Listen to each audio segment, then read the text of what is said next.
क्या आपने किसी को एडवांस पेमेंट के तौर पे चेक दिया था जो कि बाउंस हो गया है? तो आपके जीतने के चांसेस कितने हैं, ये देखिए सुप्रीम कोर्ट के इस जजमेंट के बेसिस पे। लेकिन पहले मेरे वीडियो को लाइक कीजिएगा और मेरे चैनल को सब्सक्राइब ज़रूर कीजिएगा।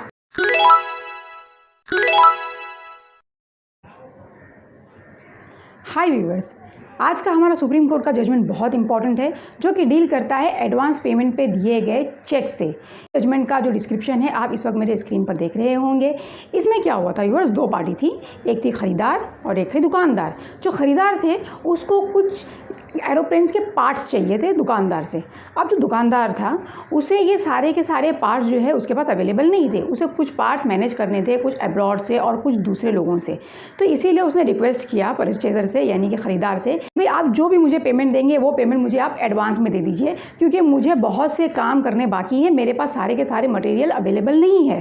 तो इसीलिए दो चेक इशू किया गया परचेज़र ने, ताकि सारे के सारे पेमेंट जो सारे के सारे एक्सपेंडिचर जो है वो मीट हो जाए सेलर्स के। इसके बाद क्या हुआ कि जो सेलर था उसने जितने भी उसके पार्ट्स थे प्लेन्स के, जो रिक्वायरमेंट थी परचेज़र की, वो इकट्ठा करने में जुट गया। उसने कुछ फॉरेन्स के लोगों से भी उसने कुछ नेगोशिएट करने में लग गया। इतने में परचेज़र के पता नहीं दिमाग में क्या आया कि परचेज़र ने सोचा कि भाई मुझे अभी ये एग्रीमेंट करना ही नहीं है, और उसने वो एग्रीमेंट टर्मिनेट कर दिया। टर्मिनेट करने के तौर पर उसने दो काम किए। सबसे पहले तो उसने अपने बैंक में उस चेक का स्टॉप पेमेंट लगा दिया, और दूसरा उसने जो सेलर था यानी कि जो दुकानदार था उसे एक लेटर लिखा, और लेटर लिख के उसने ये कहा कि भाई मुझे आपसे अभी कोई एग्रीमेंट नहीं करना, आपसे कोई चीज़ नहीं लेनी, इसीलिए जो हमने एग्रीमेंट साइन किया था मैं उसे कैंसिल करता हूँ। अपना एग्रीमेंट कैंसिल करने के वक्त जो परचेज़र था उसने सेलर को ये भी कहा कि भाई जो मैंने आपको चेक दिया था वो चेक आप मुझे रिटर्न कर दीजिए। लेकिन वो चेक जो है सेलर रिटर्न नहीं करता, क्योंकि सेलर का ये कहना है कि भाई मैंने ये एग्रीमेंट के तौर पर और ये एग्रीमेंट को कंप्लीट करने के लिए मैंने बहुत से लोगों से बहुत से ट्रांजैक्शन कर लिए, कहीं से मैंने जो सामान था वो उठा लिया, तो अब मैं इसे कैसे कैंसिल करूँ। इसीलिए उसने ये चेक रिटर्न नहीं किया, बल्कि इस चेक को बाउंस करा दिया, और ये कहा सेलर परचेज़र को कि भाई आप जो भी सामान खरीदना चाहते हैं आप मुझसे ख़रीद लीजिए, और इसके एवज़ में मैं आपको चेक नहीं देने वाला। चेक हो गया बाउंस, क्योंकि स्टॉप पेमेंट लगा हुआ था। तो उसके बाद उसने नोटिस इशू किया। नोटिस इशू करने के बाद उसने केस फाइल कर दिया मजिस्ट्रेट कोर्ट में। मजिस्ट्रेट कोर्ट ने समन्स इशू किया परचेज़र को, और परचेज़र बन गया एक्यूज़, सेलर बन गया कंप्लेनेंट।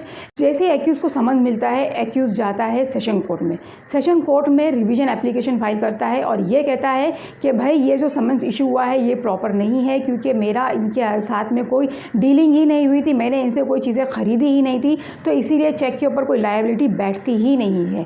तो रिवीजन एप्लीकेशन अलाउ हो गया। सेशन कोर्ट ने जो लोअर कोर्ट का यानी कि जो ट्रायल कोर्ट का जो प्रोसीडिंग थी उसको स्टॉप कर दी, उसे क्वैश कर दी।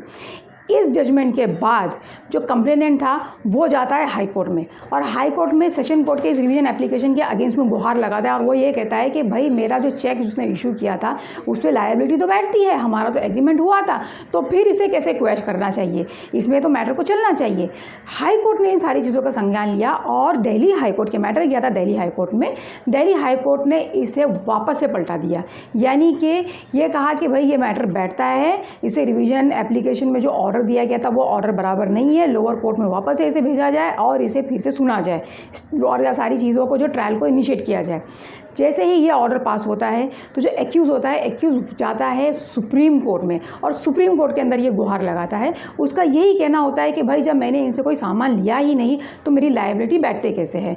तो इसीलिए ये जो चेक दिया गया था, ये चेक जो है इसमें सेक्शन 138 एप्लीकेबल होता ही नहीं है, क्योंकि सेक्शन 138 को एप्लीकेबल होने के लिए there should be legally enforceable डेब्ट, यानी कि कोई वहाँ पर लायबिलिटी होनी चाहिए, यानी कि एक्यूज़ के पैसे बनने चाहिए। लेकिन यहाँ पे एक्यूज़ के तो पैसे बनते ही नहीं है, ख़रीदार ने कुछ ख़रीदा नहीं, दुकानदार ने कुछ बेचा ही नहीं, तो फिर किस चीज़ के पैसे।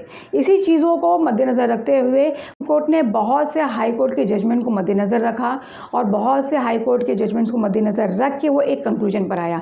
इसमें बहुत से हाई कोर्ट के जजमेंट्स थे। एक तो आंध्र प्रदेश हाई कोर्ट का जजमेंट, केरला हाई कोर्ट का जजमेंट, गुजरात हाई कोर्ट का जजमेंट, मद्रास हाई कोर्ट का जजमेंट। ये सारे जजमेंट यूनानिमसली यही कह रहे थे कि जब ऐसा कोई ट्रांजैक्शन होता है, एग्रीमेंट साइन होता है और उस वक्त जो चेक दिया जाता है, तो वो जो चेक है जब तक उनके बीच में ट्रांजैक्शन ना हो जाए, यानी कि जब चीज़ों का लेन देन ना हो जाए, तब तक उस चेक के ऊपर लायबिलिटी नहीं बैठती।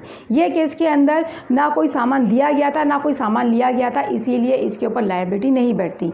इसके उलट दिल्ली हाई कोर्ट का जजमेंट था। दिल्ली हाई कोर्ट का ये कहना था कि जब भी ऐसे कोई केस में एग्रीमेंट होता है और एग्रीमेंट दोनों पार्टी बैठ के साइन करते हैं तो उसी वक्त दोनों पार्टी की लायबिलिटी शुरू हो जाती है।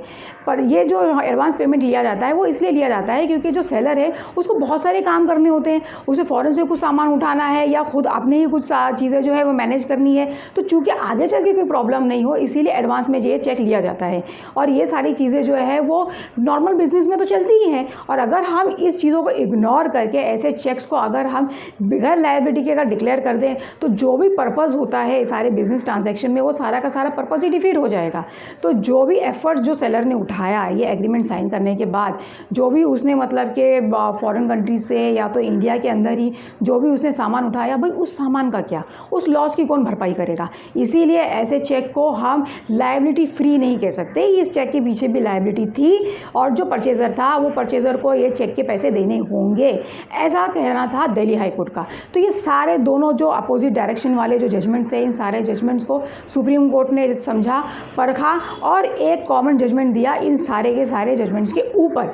ये कहा कि भाई जो दिल्ली हाई कोर्ट का ये कहना है कि जो परचेज़र जो है, परचेज़र ने जो चेक दिया है उसके ऊपर लायबिलिटी बैठती है क्योंकि सेलर ने बहुत सारी तकलीफ़ें उठाई है सारे के सारे सामान को जुटाने के लिए, बाकायदा एक एग्रीमेंट साइन किया है, एक एग्रीमेंट के अंदर दोनों की लायबिलिटी सारी की सारी तय हो गई है और उसी वक्त से लायबिलिटी शुरू हो जाती है। तो ये जो लायबिलिटी होती है ना, ये एक तरीके की सिविल लायबिलिटी है। इसके अंदर अगर आपको सामने वाला यानी कि जो परचेज़र ब्रीच करता है, कॉन्ट्रैक्ट को ख़त्म कर देता है, तो वो कंपनसेशन के लिए सिविल केस में कोर्ट में केस फाइल कर सकता है। लेकिन क्या ये ऑफेंस है 138 के अंदर? सेक्शन 138 के अंदर इसे ऑफेंस करार देने के लिए उस वक्त एक लायबिलिटी का मौजूद होना बहुत ज़रूरी है। जैसे मैंने पहले ही कहा कि परचेज़र ने कुछ ख़रीदा नहीं, सेलर ने कुछ बेचा नहीं, तो फिर पैसे किस चीज़ के? अब तक तो कोई लायबिलिटी बनी ही नहीं है। जब लेन देन होगा तब हम कहेंगे कि भाई इसने परचेज़ किया है, इसने सामान ख़रीदा है तो इसे देना पड़ेगा। जब तक सामान का लेन देन नहीं हुआ हम इसे 138 नहीं कह सकते। तो दिल्ली हाई कोर्ट जो कर रहा था वो 138 की जो लिमिट्स है वो लिमिट्स को थोड़ा क्रॉस करने की कोशिश कर रहा था। दो अलग अलग एक ही सर्कमस्टेंसेस के अंदर दो अलग अलग चीज़ें होती हैं, दो अलग चीज़ों को लेकर दो अलग अलग रेमेडीज़ होती हैं। 138 की रेमेडी अलग है, सिविल कोर्ट की रेमेडी अलग है, इन दोनों को मर्ज नहीं करना चाहिए। इसे सुप्रीम कोर्ट ने जो इसके सामने जो प्रोसीडिंग चल रही थी उसे रिजेक्ट कर दिया और ये कहा कि सेशन कोर्ट सही था, लोअर कोर्ट को कोई राइट नहीं है इसके अंदर समन्स इशू करने का। तो ये था मेरा आज का जजमेंट व्यूअर्स। इसके अलावा भी एडवांस पेमेंट को लेकर, सिक्योरिटी डिपॉजिट को लेकर और कई जजमेंट्स हैं अलग अलग सर्कमस्टेंसेस में। कभी वो कंप्लेनेंट के फेवर में आए हैं तो कभी वो एक्यूज़ के फेवर में आए हैं। वो कौन से सर्कमस्टेंसेस हैं और वो कौन से जजमेंट है, ये सब मैं आपको अपने अगले वीडियो में बताऊँगी। इसीलिए मेरा चैनल देखते रहिए। Thank you so much.